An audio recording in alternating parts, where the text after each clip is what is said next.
Deputada, Muito obrigada, por favor. Sra. Presidente. Eu aproveito para saudar os peticionários e pormos aqui várias questões muito realistas. Em primeiro lugar, eu não conheço nenhum partido da direita à esquerda que se sinta confortável com falta de habitação para jovens ou para qualquer idade. Eu devo dizer-lhe que, neste momento, a legislação não permite a renovação de arrendamentos, ou melhor, não permite a resolução de arrendamentos a pessoas com mais de 70 anos. E eu tenho uma série de amigos que, chegando aos 70 anos, não viram os seus contratos renovados. E, portanto, não é um problema de jovens, é um problema geral da sociedade em geral.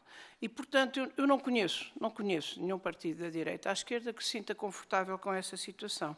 A maneira de resolver esses problemas é que difere. E muitas vezes há questões que é importante termos em linha de conta e, sobretudo, é importante termos em linha de conta factos, porque contra esses não há argumentos. Quando o atual governo chegou ao poder, havia um déficit de 130 mil casas. E eu estou a dizer 130 mil casas para pessoas que expressaram o seu direito de precisar de casas, ou pessoas que não têm casas. Eu não estou a contar com os jovens que vivem em casa dos pais, às vezes em situações inacreditáveis, com netos, com filhos, todos em situações, às vezes, muito piores que barracas. De notar também que muitas vezes, aliás, a arquiteta Helena Roseta, que esteve aqui, disse uma frase que eu acho verdadeira, face a um problema que foi colocado, que é exatamente quando não há casas, evidentemente que há uma tendência muito maior para se criarem bairros clandestinos. E a própria arquiteta Helena Roseta disse-me que quando a lei falha, outros expedientes se encontram. E a verdade, eu sou arquiteta, trabalhei durante 40 anos na Câmara de Lisboa. E isto é sistemático, isto é matemático e claro como a água. De todas as vezes que há falta de um produto, ou se vai ao mercado negro, e o mercado negro da casa é exatamente o bairro clandestino, onde as pessoas vivem em situações absolutamente abominantes. Aliás, se verificarem, é o que ultimamente se tem visto. Portanto, chega-se com 130 mil casas de déficit.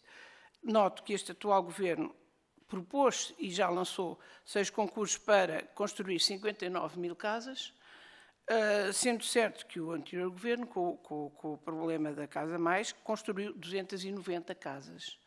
Portanto, estes são dados, são factos. Agora, há uma coisa também que temos que verificar, e que é o nosso ponto de vista. Quando há uma deficiência de qualquer... Isto são casas como pedras, como outra coisa qualquer. Quando há falta de oferta no mercado e a procura é maior do que a oferta, evidentemente que os preços sobem. A casa não é uma coisa especial, a casa não é uma coisa excepcional. É um facto. Nós tivemos períodos na nossa história em que havia excesso de casas. Por exemplo, se não me engano, em 2014, houve uma altura em que houve um equilíbrio. Depois, a construção baixou. Eu devo dizer que no último ano a construção baixou 6%. E, de facto, as casas continuam a escassear e esta escassez vai aumentar, porque neste momento diminuiu a construção. Isto é um facto. Agora, como é que isso se faz? Nós temos uma posição muito simples. É o Estado que tem que prover a isso. É o Estado com os impostos que todos nós pagamos. E, neste momento, devo dizer-lhe que está a ser feito um levantamento dos edifícios devolutos do Estado e muitos deles já foram para o mercado para ser exatamente arranjados e reabilitados para a habitação. É evidente que isto demora tempo, é evidente que um programa desses vai demorar 5 ou 6 anos a fazê-lo, mas agora também é uma coisa que todos nós temos que pensar. É preciso construir casas.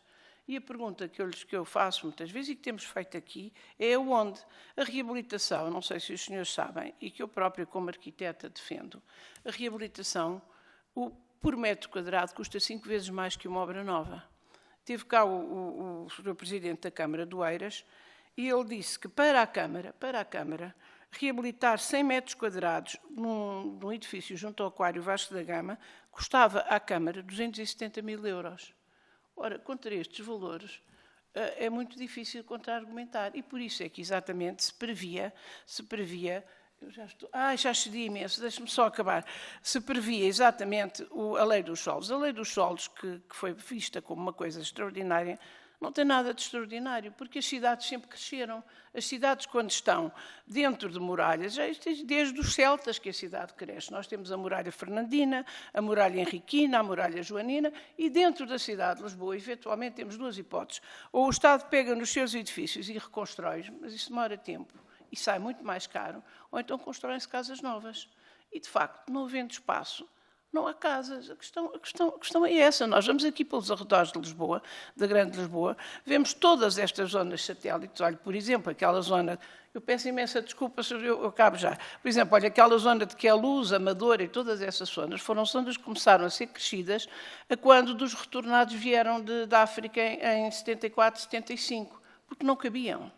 Agora, nós temos um problema, de facto, que é esse. Ou reabilitamos, e reabilitamos a 5 vezes mais caro do que o preço normal, ou construímos novo. E não há volta a dar, porque, ou então vamos para cima da propriedade privada, mas eu devo dizer-lhes que a propriedade privada tem uma questão.